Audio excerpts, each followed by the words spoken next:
Good evening, everyone. My name is Ben Small, Superintendent, Central Valley School District. I want to welcome you to tonight's webinar regarding the return to in-person learning phased in, beginning with our kindergartners on October 5th. This webinar is meant to give you information about how we will begin this phase in, calm some of your anxiety as we return to in-person learning with our kindergarten students, and give you the information that you need as we proceed towards October 5th. We want you to know that the tenets of our reopening plan have always been built on following the guidance of our regional health department. And at the same time, we want you to know that we want to meet you and your family where you are in your readiness level to return to in-person learning. We want you to know as you work through this, we're here to discuss options that you might have if your family would choose to stay in a virtual environment instead of going in person. Tonight we have our elementary principals with us as they talk about what it's going to take to have our students, kindergarten students, return to in-person learning. We're excited to see your students on October 5th, and I will turn it over to our principals for their introduction. Good evening. My name is Nicole Karras, and I'm the proud principal of Adams Elementary School. I'm very excited to welcome our little learners and welcome our new Eagles to our Eagles family. I'm Lori Johnson, principal at Broadway Elementary. I'm excited to welcome our Broadway stars, and we are super excited to have our kindergartners next week. Good evening. I'm Cindy Sothen, principal at Chester, home of the Coyotes, and we also are excited to welcome all of our kindergartners as we enter this new learning year. I'm so happy you could join us tonight. I'm Lindsay Kent, and I'm the principal at Green Acres Elementary, and I am equally excited to see all of our Roadrunners next week. Good evening. I'm Kim Kyle, and I'm the proud principal of Liberty Creek Elementary, and we're so excited to welcome back our little explorers to kindergarten. Hello, everyone. My name is Scott Krentzel. I'm the principal at McDonald Elementary School, and it's a great privilege to be seeing your kids next week. Looking forward to it. Good evening, I'm Mandy Rain. I'm honored to be the principal at Opportunity Elementary, home of the Pandas, and we too are super excited to see our kindergartners. Hello, kindergarten families. I am Sasha DeArmond. I am the principal of Ponderosa Elementary, and we cannot wait to see our little wildcats here, our kindercats next week. Good evening. My name is Alicia Alsacker, and I'm the principal at Progress Elementary, and we are excited to welcome our youngest learners into our school. Hello, everybody. My name is Jeff Dufresne. I have the privilege of being the principal at Riverbend Elementary, and like everybody else, we too are excited to have our otters return in person.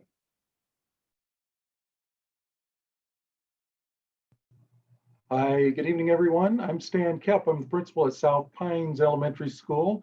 Looking forward to welcoming our new kindergartners and bring on a new class of Screaming Eagles. Welcome, everybody. I'm Walt Clemens, the principal at Summit School. We are very excited to have the first day of in-person school with our kindergartners very soon.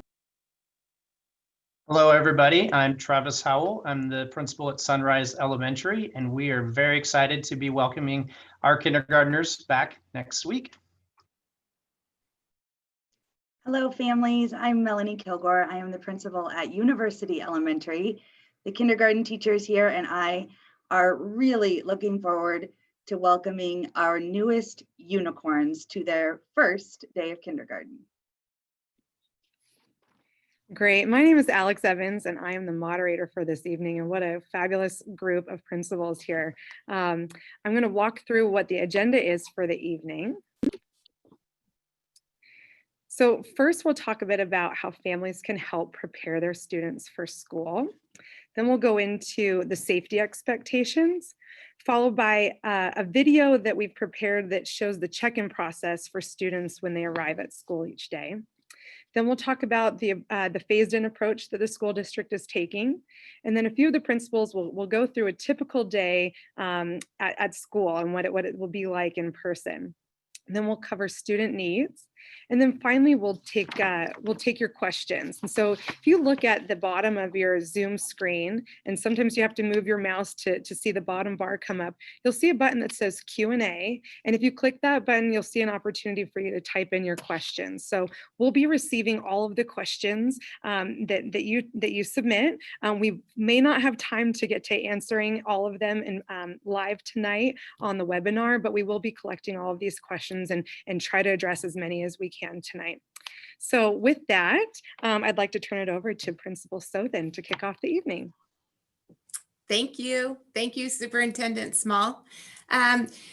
So welcome, kindergarten parents. As the principal of Chester, I want to thank you for attending tonight to help us help your child be successful at school.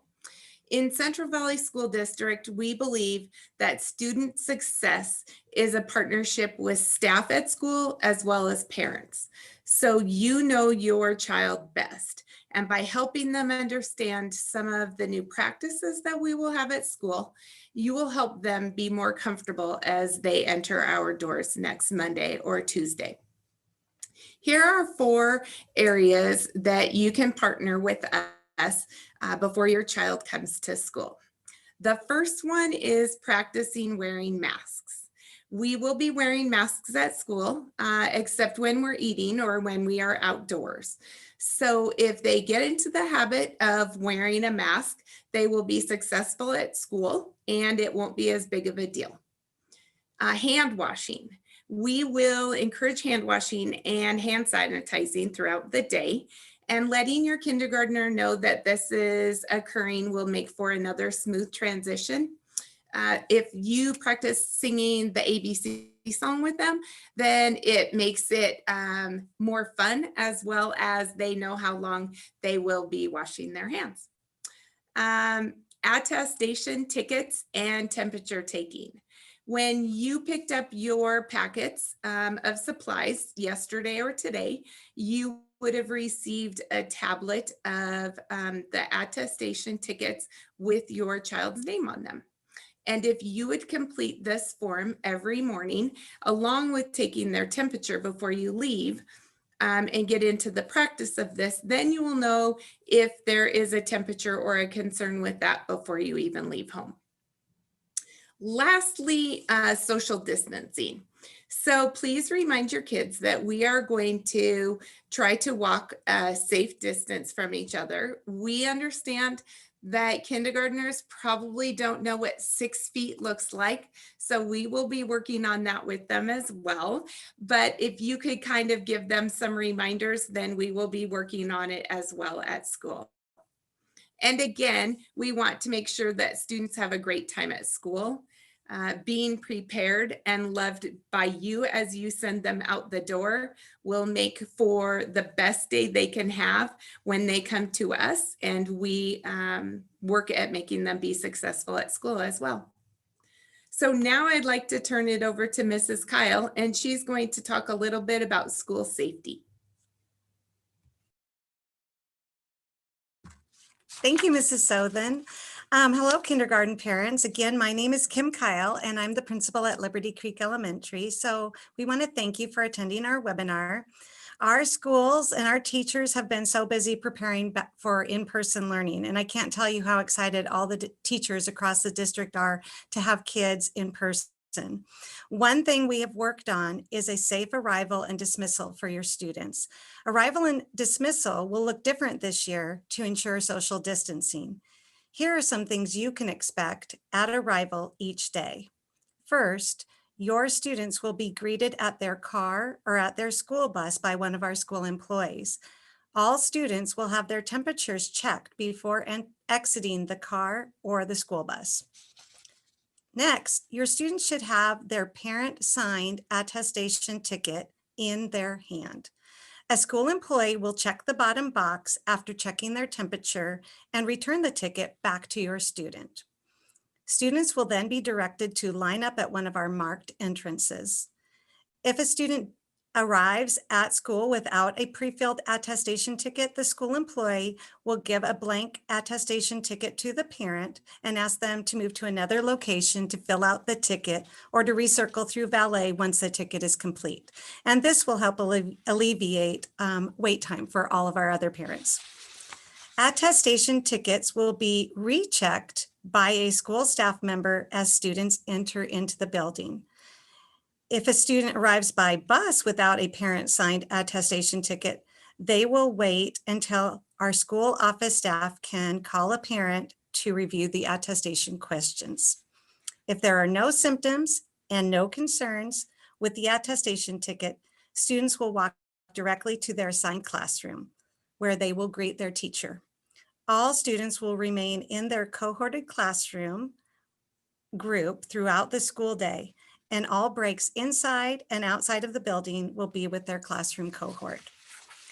In addition to social distancing in the hallways and the classrooms, our school staff have adopted enhanced cleaning routines throughout the school day, both in the classroom and throughout the building. To ensure all students are safe, if a student exhibits COVID-like symptoms while at school, we will need to send them home. And at this time, we'd just like to share a brief video that shows you what our arrival procedure will look like. We will show you our process for students entering our schools safely.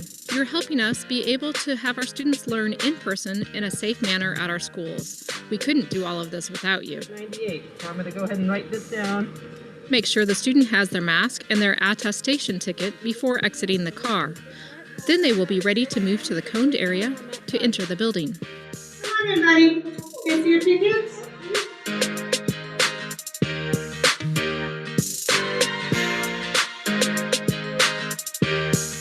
Be sure to remind the students to use hand sanitizer before going to class. Maureen, how are you? Oh, that's all right. Come out here. I'll take your temperature. With your help, we will move forward safely together.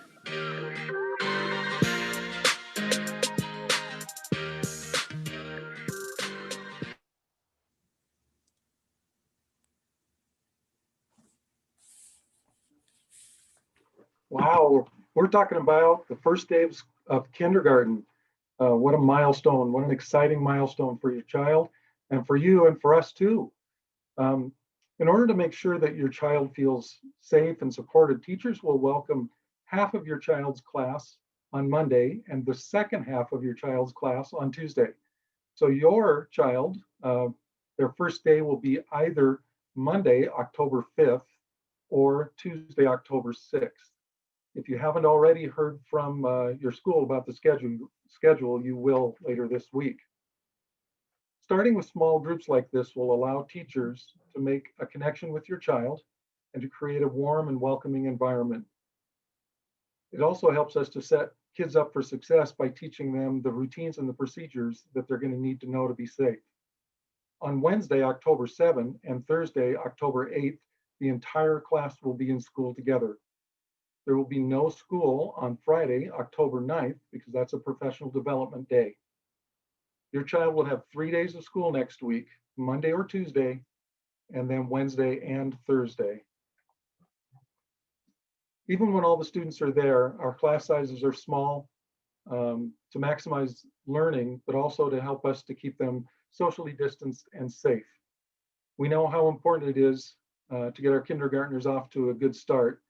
We're really excited to begin this journey with them and our partnership with you. I'm going to now pass things over to Mr. Krentel and his friends to talk about what a typical day will look like.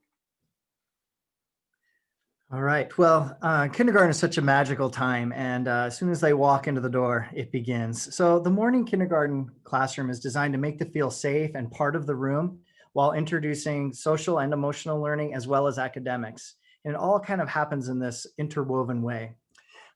First off, though, in order to allow the students to arrive and proceed safely through all of our screening stations or the screening stations, the teachers are going to be prepared for the children to arrive over a period of time in the morning. The children will settle into their learning space, complete some independent activities while they wait for the rest of the class to arrive. Music might be playing as the teacher checks in and makes sure the kids are ready for the day and feeling prepared. Once the class is all together, the typical day will start with a morning meeting. The children will do activities that help them feel connected to each other as well as a class.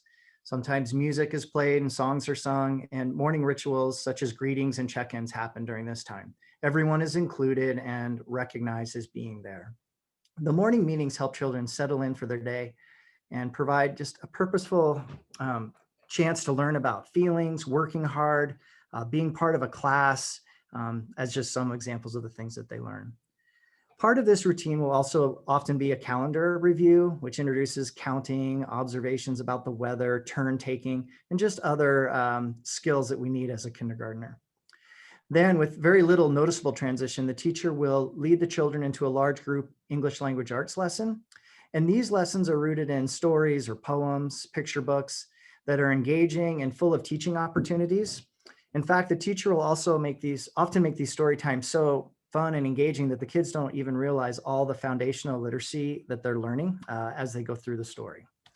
These large group activities vary in length, and as the students spend more time in school and increase their stamina, they usually increase in time. The teacher is always monitoring closely how the kids are doing, and then will allow for a brain break or a stretch so that the kids can stay engaged with the new learning. So it's magic, and this is the fun part right here, the kids entering into the classroom and getting settled in. So at this time, I'd like to turn it over to Mrs. Alsacker, who will tell us about the rest of the day. Great, thank you so much, Mr. Krentel. So as he spoke a little bit about our whole group lesson, this year what we are going to be doing is, rather than moving throughout the classroom, each student is going to be receiving their own personalized bins with materials that they will need in order to be successful with a variety of authentic learning tasks during reading centers. At our reading centers, they are built around a literacy framework that instills building independence, highly engaged readers, writers, and learners, and provides teachers with the time and structure to meet the small group instruction. Some examples of reading centers could be practicing their letter names and sounds, sight words, concepts of print, word work, and listening to and/or reading books. Traditionally, we would have 3 to 4 students in a small group. However, this year, things will look different. Teachers may work individually with students or possibly work with 2 students at a small table where there is appropriate social distancing. After reading centers, the class will head outdoors for a movement break. During this time, students will be able to remove their masks and play in a designated area, such as the big toy swings or the field. Our supervisors will teach a variety of games that they can play with their classmates to help support their social skills. Once our movement break is over, we'll head in for lunch. This year, students will eat lunch in their classroom with their friends. Our nutrition staff, custodial crew, teachers, and supervisors are ready and prepared to help serve our students as we know they're going to be extremely hungry. After lunch, we will move into our whole group writing lesson where students will participate and engage in the writing process. The teacher demonstrates and models the lesson of the day, and then the students will have the opportunity to try it on their own. As students are working on their writing, the teacher will conference with individual students. At this time, I'm going to turn it over to Mrs. Karras to share the rest of our day. Thank you, Mrs. Alsacker. Good evening. I'm going to walk through what a typical afternoon looks like here in kindergarten. It's important to remember that the afternoon in kindergarten often has a slower pace compared to the morning. We know that our students' stamina is still growing, as many of them have never been in school setting for a whole day. So when students are tired or struggling, our kindergarten teachers are able to slow down the pace and adjust accordingly to meet the needs of our students that are still growing and learning to make it through a whole school day. A portion of the afternoon is also focused on the area of math. This math block incorporates a whole group math lesson as well as individual and interactive tubs that are designed to elicit multiple strategies. We know that most children are naturally curious. Kindergarten especially is a time for sparking and directing our students' curiosity as well as initiating a natural love for learning. So this will also provide opportunities for students to reason about the relationships in the numbers and make connections in math. After math, we're going to head on outdoors for a mask-free movement break. and students will stay with their assigned cohorts outside in accordance with the Spokane Regional Health District guidelines. Once our move-up break is over, we'll head inside to wrap up the rest of our afternoon.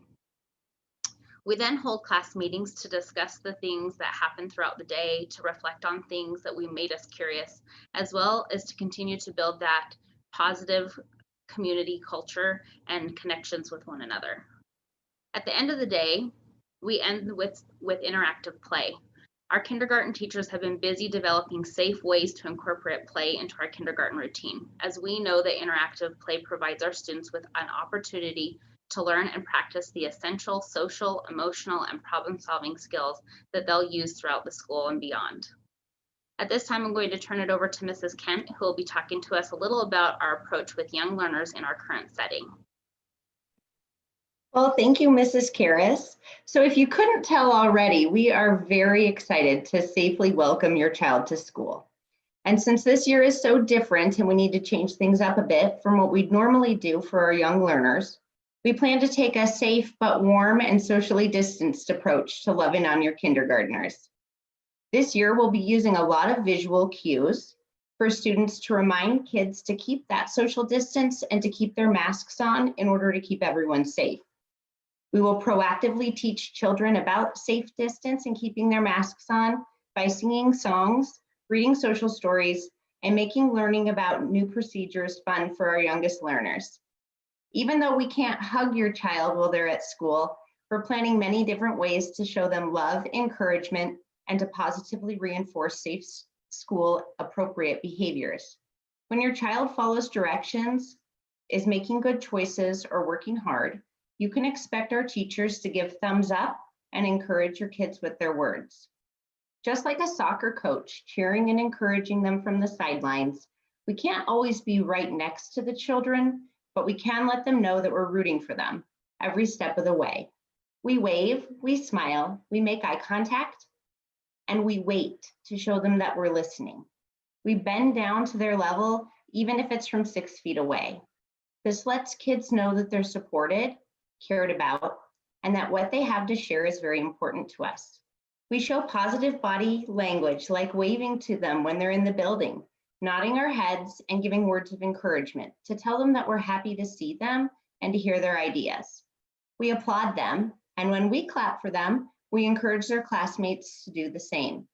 We're so happy they're going to be with us at school and are very excited to celebrate them as they learn, grow, and make good choices.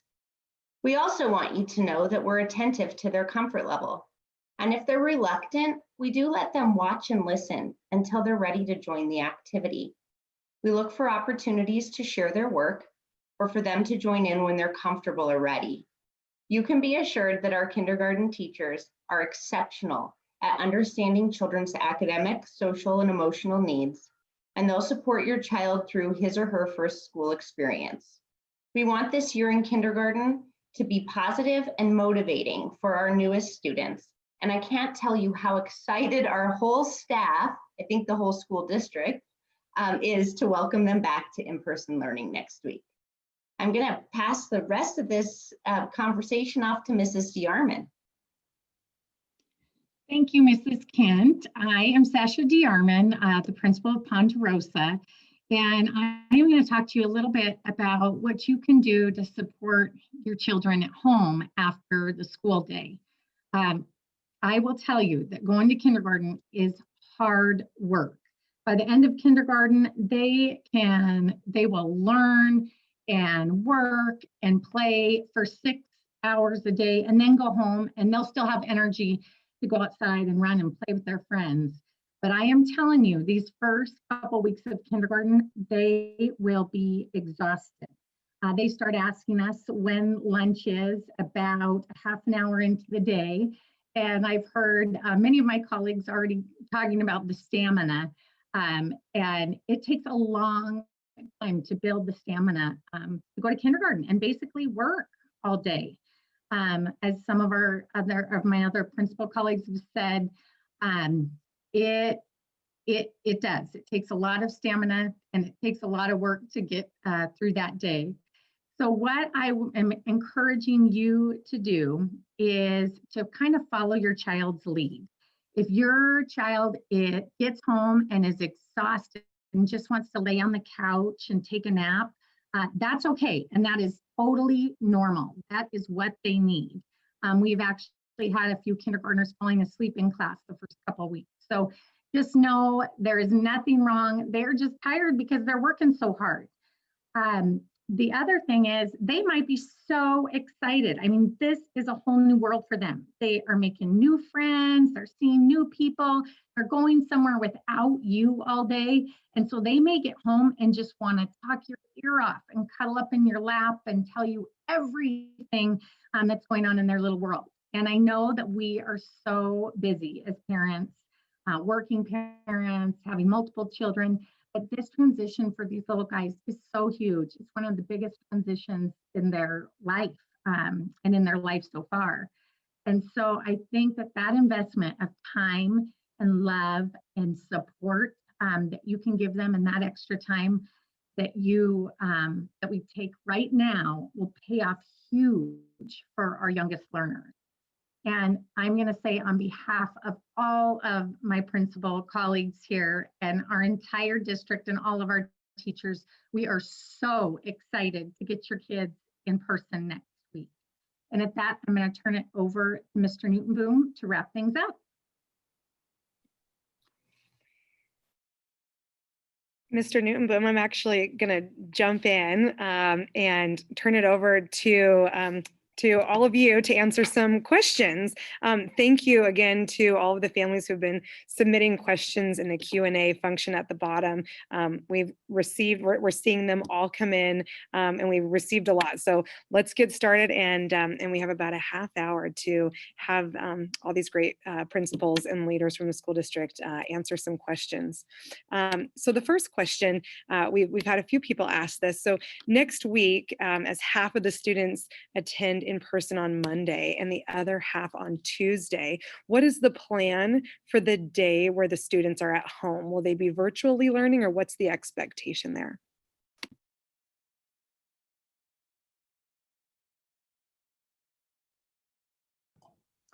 On that day, the students who aren't in person would have a day to prepare to go to kindergarten. The teacher will be fully engaged with the kids that are present making that transition. So unfortunately, there won't be the virtual offerings, but instead we'll just be focusing on the kids that are face-to-face and then welcoming your child the next day. So just to be clear, or to restate it, there won't be a virtual offering the day your child's not coming in.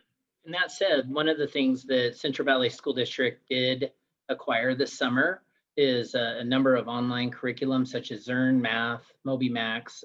For those that are in a self-paced option, Lexia Learning, there certainly can be activities that are great learning supports that would promote and further your child that they could access as well during that day. Great, thank you. We've gotten a lot of questions around the schedule. And can you talk a bit about how parents are to manage getting their younger kids to school, and then also having older kids back at home that they need to get online for their classes? I guess I'll start, and then I will actually defer to some of our experts here that are going to make this happen. The greatest thing about bringing our kids back to school is that we have to approach this with a lot of grace. And the grace is that the teachers that are in person, we have morning activities that are very designed, both in person and virtually, that provide flexibility. So if you're bringing your child to in-person learning, and yet you have this dilemma that you need to be at home, logging your child in for the virtual learning, that there's a lot of flexibility, and that we've kind of structured our morning community time so that we have some pacing around that and some flexibility and commitment to be able to make that happen, knowing that that's certainly going to be a difficulty for our families to maneuver.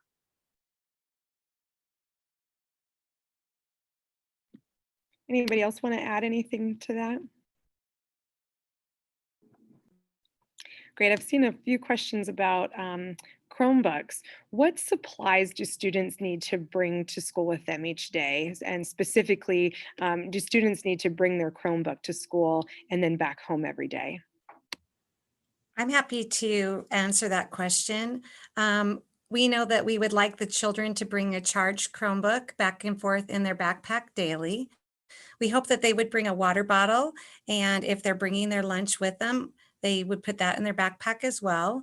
I know that a lot of teachers have individually reached out and told their students what they needed, but we do want the kids to keep their learning supplies that we gave out at the beginning of the year at home. So if they do need to learn from home at any time in the year, they still have the supplies they need.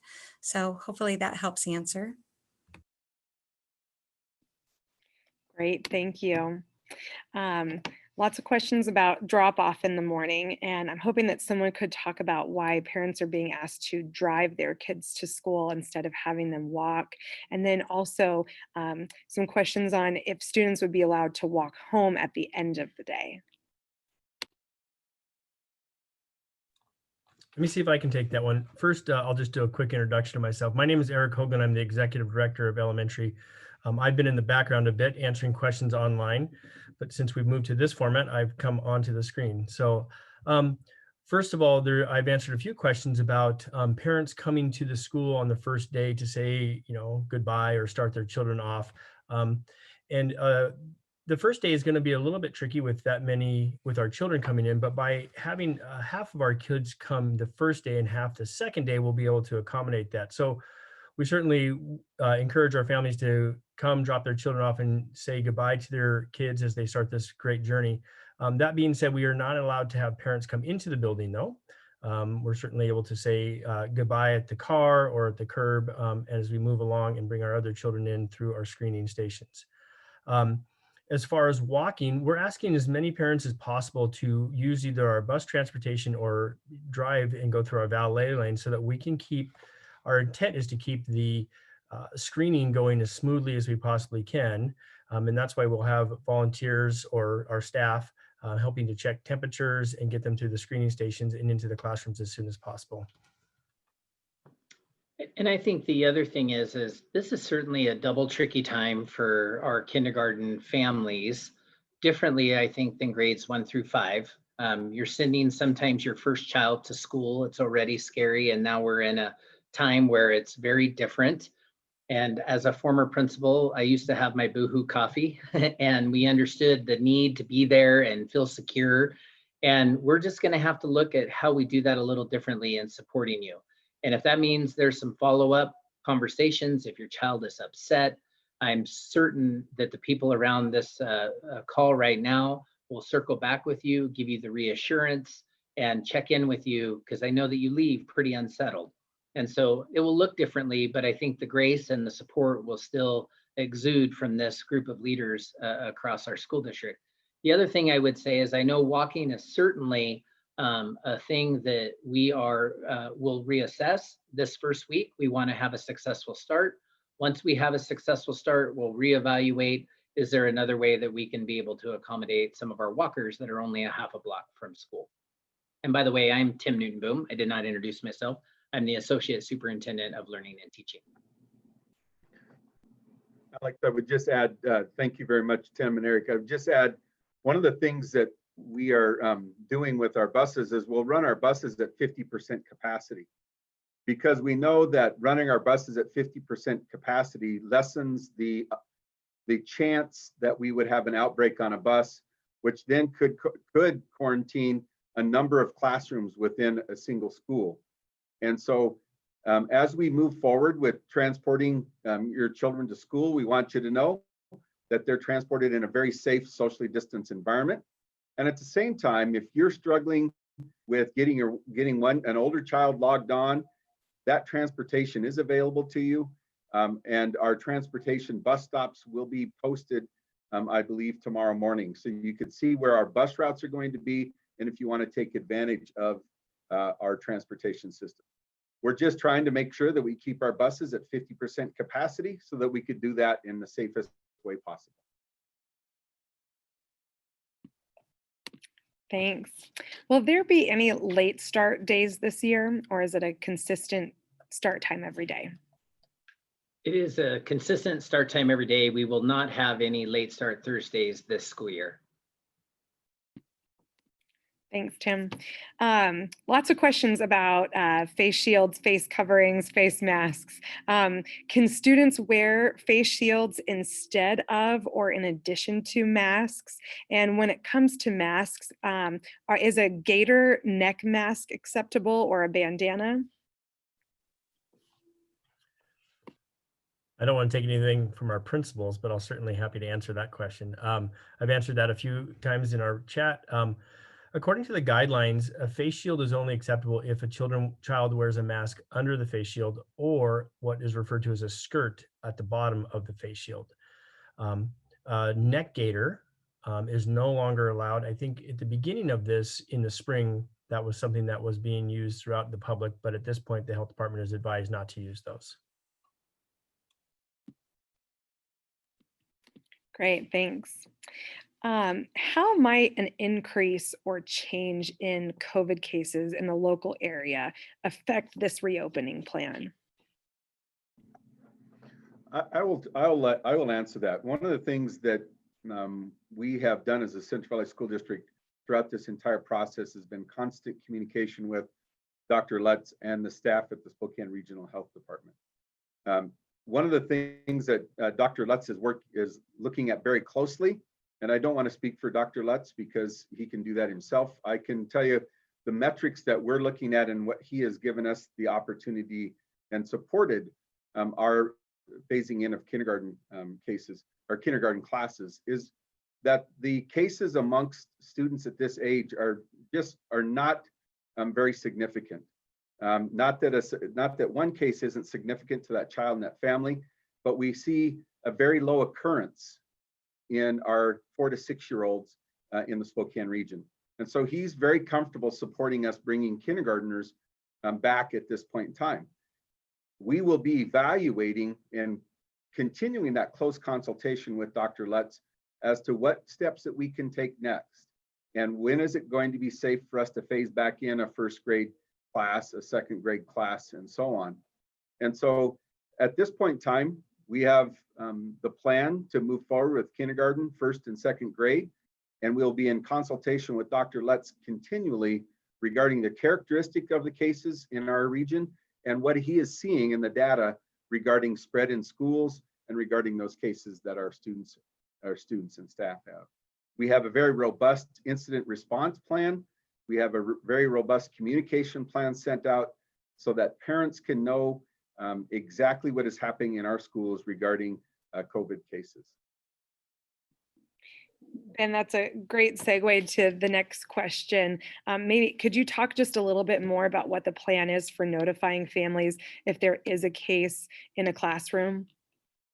So if there is a positive case in a classroom or even a somebody with symptoms in a classroom, our families will receive a letter letting them know that there has been a case in their classroom or there has been symptoms, a student has showed symptoms in their classroom, and ask them to be watching for signs in their children as well.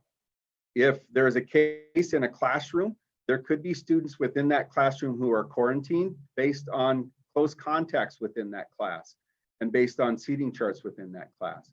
And frankly, if one case does not mean we'll quarantine a class, but one case may mean that we go to virtual learning for a couple of days because we're going to clean that classroom, we're going to sanitize that classroom, and we're going to be ready for students to come back into that classroom when it's safe to do so.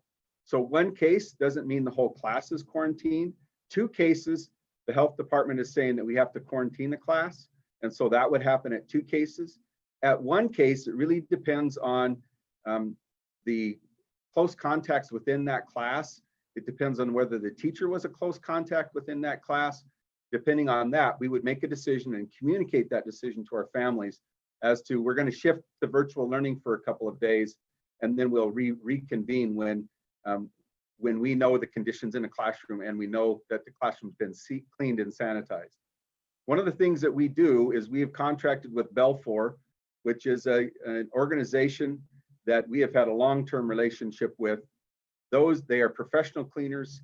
They know how to come in and clean and sanitize a classroom. And in every classroom where there is a case, a confirmed case, that classroom will be cleaned by the Belfour company.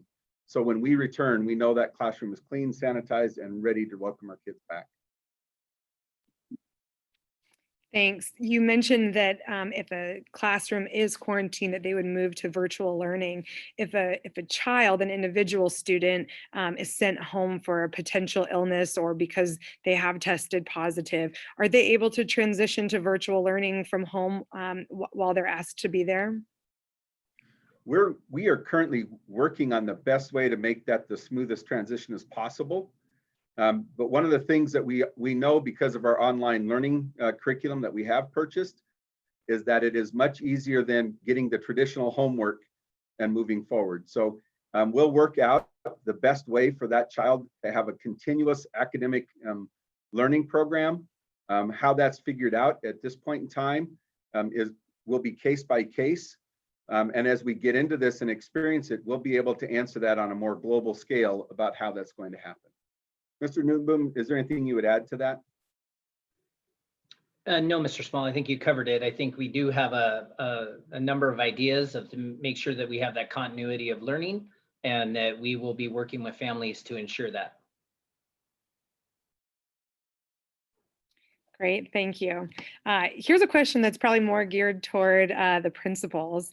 How will your teachers work to make kindergartners feel safe and comfortable in what is a very different kindergarten environment and is different than the home environment that they've gotten used to over the last several months?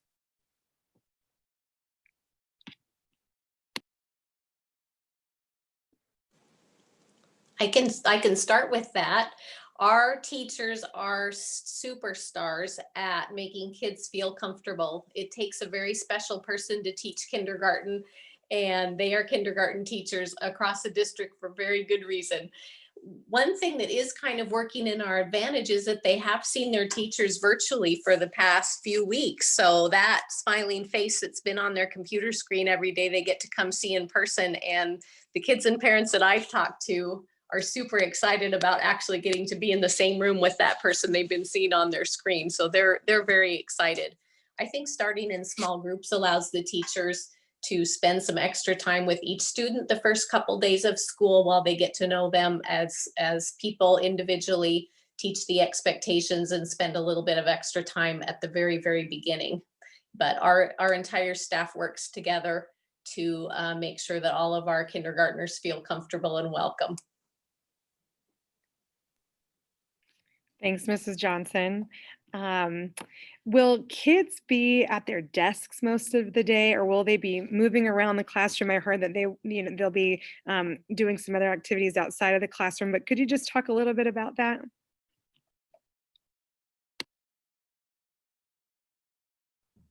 I can speak to that. Oh, go ahead, Ms. I would just say that although keeping our physical distancing in the classroom is important so that we maintain the health and safety of all of our kiddos, the expectation certainly won't be that children are sitting all day long. We will have opportunities for our students to be outside, having their physical movement breaks throughout the day. I also know that even in a typical kindergarten classroom, students are standing behind their chairs at their space, taking wiggle breaks, stretching, moving, and being able to get up and be a little bit active. So the idea of a kindergarten student being asked to sit the entire time that they're at school is unrealistic and not developmentally appropriate for a 5-year-old. But we will maintain that physical space and have students really identify their desk as kind of their home base, their little bubble. So they'll have the opportunity to be up and move as needed while still maintaining their physical distance from the other students in the classroom.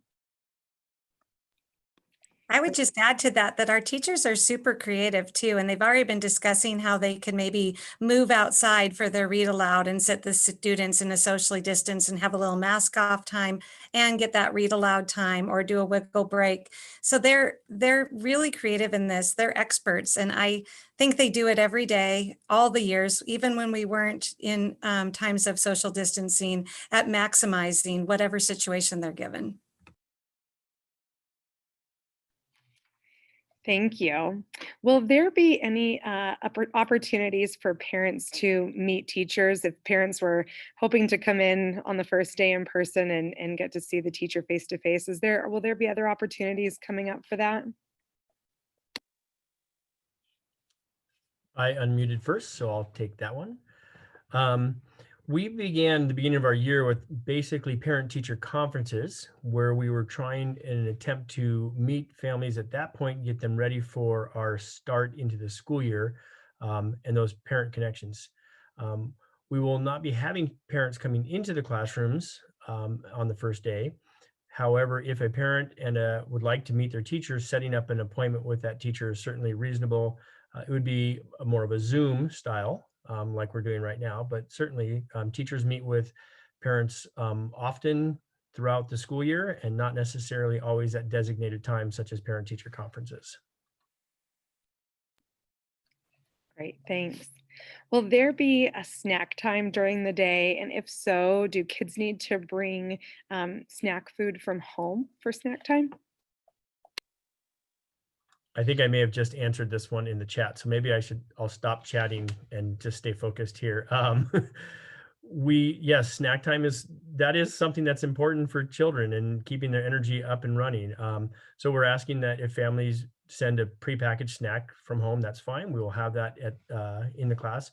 And if that's not available, then we will have prepackaged snacks in the school or in the classroom.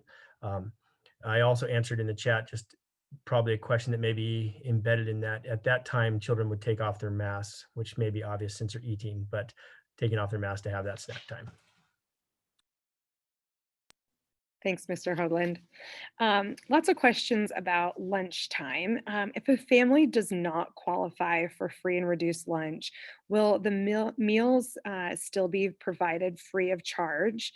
And if not, or if there is a point at which they're not, how do families pay for lunch that the school provides?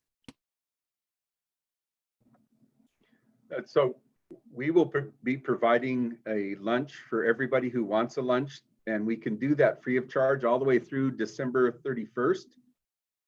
After December 31st, then we would ask that those students who do not qualify for free and reduced lunch, that they would put money within that lunch count. We'll continue to discuss and talk with our parents about whether or not that free lunch and our ability to provide that free lunch is extended beyond December 31st. But at this point in time, every one of our children would receive a free lunch if you desire. If you don't desire a free lunch, then sending one with your child is very much appropriate. And don't forget, there's a free breakfast too. Thanks, Mrs. Kyle. There's still some concerns that people are raising about drop off in the morning, shy kids being in a 5-point harness that is difficult for them to get out of themselves. Are parents allowed to get out of the car, go around, help their kid out of the car, say goodbye, help a shy kid through that initial process? I don't mind taking that a little bit first. We have amazing supervisors and staff that help with that on a daily basis, even prior to a pandemic. So it is a daily occurrence where supervisors know the parents' names, the kids' names as they're exiting the car, and are champs at getting students out of car seats. So I feel super comfortable that they will be able to meet that challenge for sure. Thanks, Mrs. Sothen. Could someone talk about the dismissal process at the end of the day, what it looks like for a kid walking out of the building and what the expectations are of parents at pickup?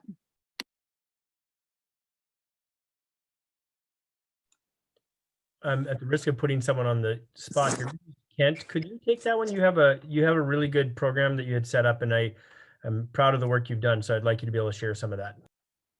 Oh, thanks a lot, Mr. Hoagland. I think every school might do this just a little bit differently. So if I contradict somebody else's plan, I apologize. I do know that some of the bigger schools have instituted a pickup plan that similar to the rolling entry or the rolling soft start in the beginning of the day, we're going to be doing something similar at the end of the day. At Green Acres, we've actually assigned every student a car rider number.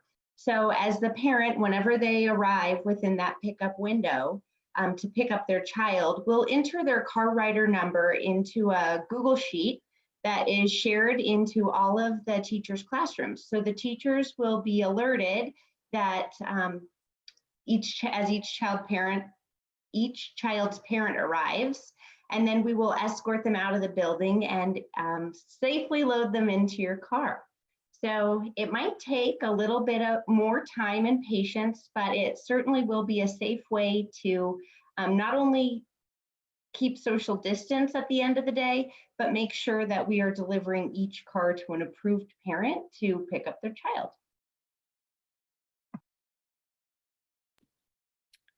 Thank you, Mrs. Kent. Well, are there any before or after school programs for students as they go back into school buildings?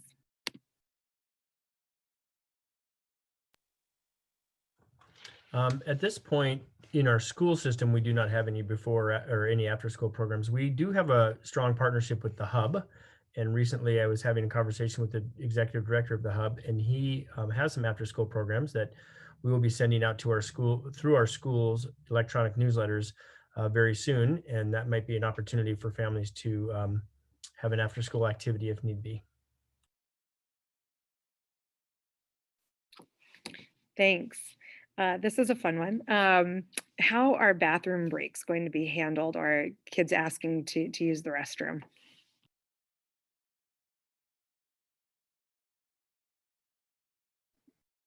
That's a great question. Let's talk about bathrooms. So again, as Mrs. Kent said earlier, I'm sure each building has a slightly different plan that works in each unique situation. But what I can say is that overall, in each school building, we have designated bathrooms that have been assigned to specific classrooms so that we limit the amount that students are interacting with students from other classrooms and other grade levels. As in typical times, we as classroom teachers, our classroom teachers make sure that only a certain number of students are exiting their classroom at a time, limiting the number of kids that are in the bathroom at any one time, and that will just be reinforced and just continue that process. So for example, at some of the schools, I know they've already implemented systems where students have a bathroom pass that is their own, that they'll mark outside the bathroom door, indicating how many kids are currently in the restroom. There's in some schools markers on the floor that show students where to stand if they're waiting, or they may be directed if there's if the bathroom is full, they go back to their classroom. Some teachers may implement class bathroom breaks so that they can supervise and monitor restroom use. So lots of different ways that those bathroom breaks will take place depending on the building. But again, just making sure that students are taught what those expectations are, and then those expectations reviewed so that they'll know what to do when they need to use the restroom. Great, thank you. Is there an opportunity for students to get like a little tour of the school when they arrive, just as this with these kindergartners, it's their first time in a school building, most of them likely, or at least in the school building that they'll be in, just to show them where the restrooms are, where the gym is, all of that sort of thing? I'd be happy. Oh, go. I'd be happy to answer that. One thing that kindergarten teachers do amazingly at is they do tours every single year, regardless of being in a pandemic or not. And so with us bringing half the kids back on Monday and half on Tuesday, teachers will be doing the tour. They'll be doing, we call them teach tos. They'll be teaching the kids how to, as Ms. Kilgore said, use the bathroom and what that looks like. They'll be teaching them how to walk in the hallway. They'll be showing them where the office is and all the pieces of the building. So that's something we naturally do every year. And that will continue probably with even more information for kids. So they'll be excited to do that tour of the building. That's great, thanks. Could someone speak to the routine cleaning processes that are going to be happening every day? So not in the case of COVID, but just the daily cleaning that will be happening in the classrooms and in the schools.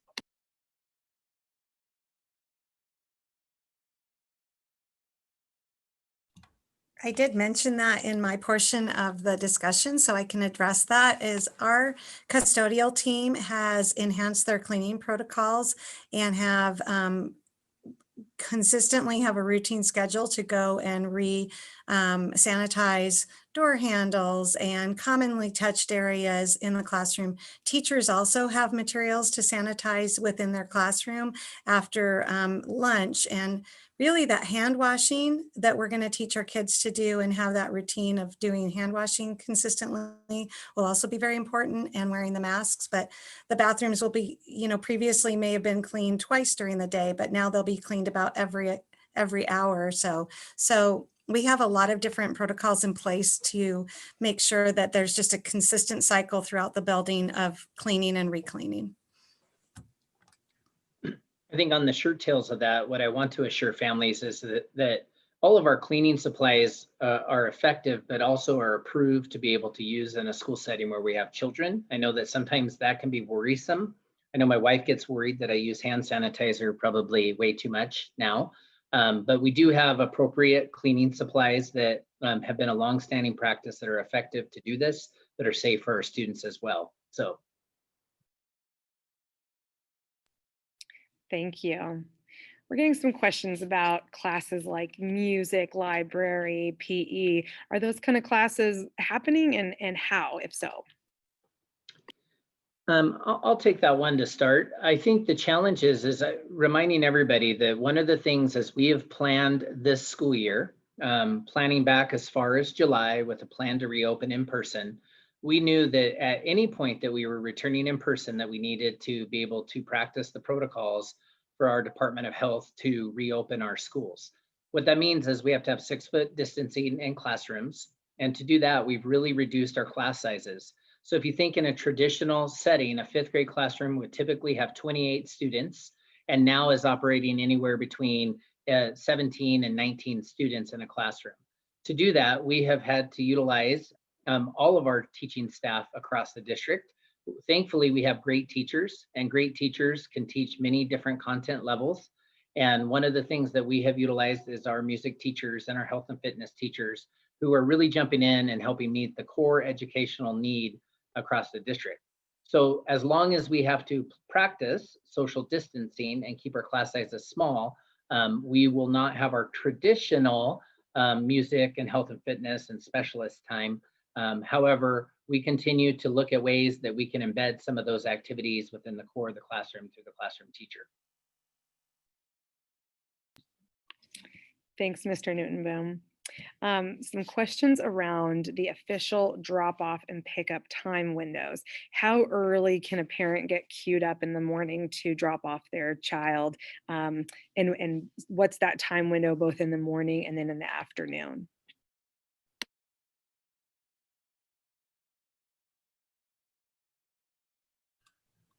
I can step in. Go ahead, Ms. Oh, Souther. sorry, Mr. Hoagland. So we're saying that the soft start is what we're calling it in the mornings is from 9:30 until 10. So if it works better for your schedule to drop your student off at 9:45, we will have staff out there ready to welcome your child, as well as anytime in that half an hour.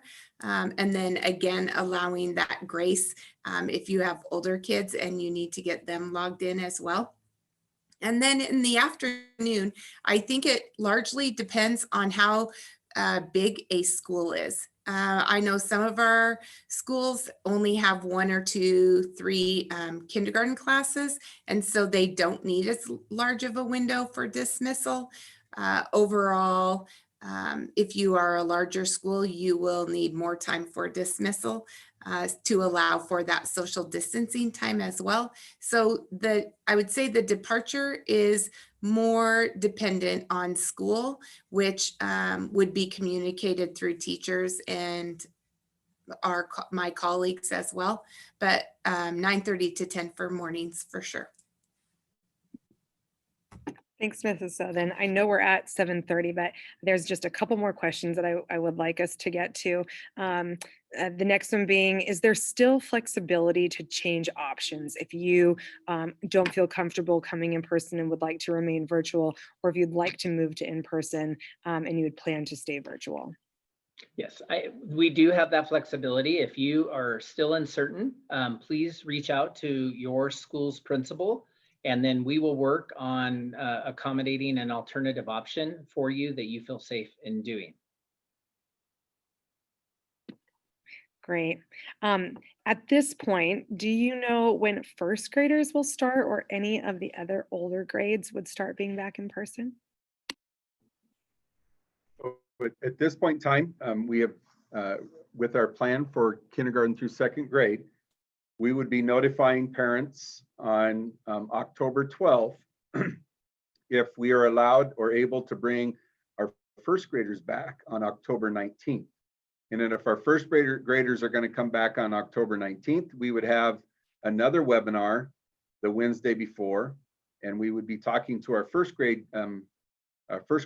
students, parents, and families. And then we would have the same soft start with our first graders as well. So half of them would be on the Monday, the other half on Tuesday, and then move into the full week. Now, we continue to monitor what's happening with the cases and the characteristics of the cases that are occurring within Spokane County, and we'll be communicating a week ahead of time before any of our grades come back, so that our parents can prepare and that we can make sure that we have the staffing needed at each of our schools, and that we can do this safely. We want this to be done safely for our community, our students, our families, and also very importantly for our staff. Thank you. Okay, one last question. There are parents who are asking about opportunities to volunteer, which is fantastic. So I'm just wondering if you could talk about where those opportunities lie, and how a parent would get in touch with the right person to connect with a volunteer opportunity.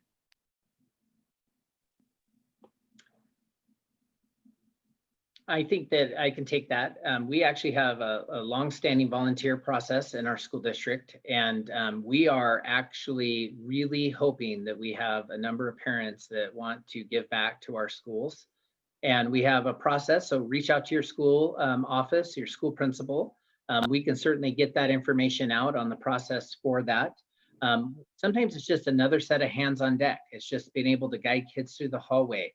And what I guess I would ask is that there's a lot of partnerships going on in this community in this time of need, from outreach to childcare providers, with churches, with schools. And I think it's going to take all of us to be able to do what's right for our children. And if parents have a desire and an interest to do that, we ask that you step up and come on in. And I know folks are eager. If you're in a school where there's high levels of volunteerism and you feel like maybe you're underutilized, I'm pretty certain that there's some welcoming principals here that may not have as many volunteers that would welcome you, because at the end of the day, aren't we in it for the students? And if it's in our school or another school, I think it's for everybody. So I think there's great opportunity. I think through the principal communications, you will see avenues in which ways that you can volunteer at your child's school. And again, if you're interested in reaching out to another school, they can certainly help you with that. Great, thank you. Well, we'll wrap up the questions there. And I just would like all of the attendees to know that we will be posting a recording of this webinar and some frequently asked questions by the end of the week on the district website. So Mr. Newton-Boom, I'll kick it back to you. Yeah, thank you very much. I appreciate everyone's time tonight. I know this is, I'm sure many people have joined tonight with many mixed feelings, you know, certainly a readiness to get back to some level of normalcy, with some great reservation. And I certainly can respect that. What I also know is that everyone that's before you tonight has some of those same reservations, not reservations about kids coming back in person, but just reservations to make sure we do it well, that we take care of our students, and that we do this right and successfully so that we can continue to bring more and more of our students back. I think that is a commitment that we have amongst all of our leaders and as a school district. I'd like to end tonight a little bit too. One of the questions that wasn't asked, but I've seen in the chat a couple of times, is we've talked a lot about technical things tonight, like cleaning and how to get to school. And just keep in mind that while it looks differently, the care and attention to our students is unwavering. And while we aren't able to necessarily come up and give the hug, and anyone who's ever worked with me knows that I'm the hugger and the personal touch is so important, but the key part of that is the affirmation and connection that they have with a caring adult in their building. So it might be an air hug, it might be an air fist bump, it might be an air high five, but those types of things are the things that we're going to continue to get creative and continue to show our students. Having been a former kindergarten teacher, I know the importance of that. And yet, I think there's some creative ways in which we can make sure our students feel safe and supported and loved in each of our schools. So with that, I want to thank you for your time and attention tonight and appreciate everyone's thoughtful questions. And I'm sure there will be more to come.